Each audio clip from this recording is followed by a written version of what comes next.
Ashama harka fuune kabajamtootaa fi hordoftoota keenya nagaa fi tika rabbii keessa nu turaa jechaa oduu gaddaa qabannee dhufne. Jireenya baqaa wabiin qabne gaddaa fi gadudoon guutame akkatti ba'an malee waan nama mudatu hin beekamne.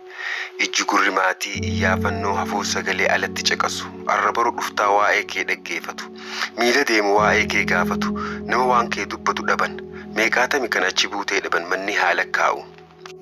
Tattaaffiin iyyaafannoo teenyaa imimmaan maatii qalbii rarraatee alatti goggoyti. Odeeffannoo kana gurra buufne tarii yoo qorsite jenneeti. Sila addunyaa tana keessummaa dhufne keessummaan gala qabdi waaraan rabbumaa.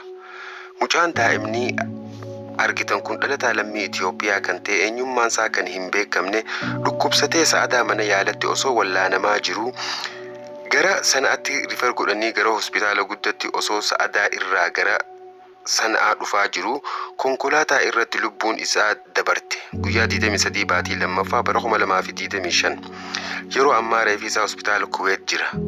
Gadda nutti dhagahame ibsachaa fuulli rabbii itti haa tolu firaa fi aaliif obsaa fi jajjabina hawwinaaf. Haga ammatti namoota nama kana beeku dhabuu irraa kan ka'e otoo hin awwaalamin reeffi isaa mana yaalaa armaan olitti ibsame keessa jira waan ta'eef maaloo hadaraa namootan suuraa nama kanaa beeytan keessattuu warroottan qaamaan beeytan waliin Yemen keessa turtan bifa hiriyyummaan bifa hojiitiin dhiyeenya qabdan du'a nama kanaa warra biraan akka nu qaqqabsiiftan dirqama lammummaa keessan akka bahattan kabajaan isin gaafanna. Fakkaataan akkanaa kan biroo baay'een biyya Yemen keessa waan jiruuf jecha reeffi ilma namaa tallaajaa irraa boqonnaa argatee awwaalcha qaama biyyee irraa uumamee argatuuf dhaamsa lammummaa dhaammanna. Xumura irratti viidiyoo kana sheer gochuun akka wal biraan geeftan kabajaa fi ulfinaan isin gaafanna. Horaa bulaa galatoomaa.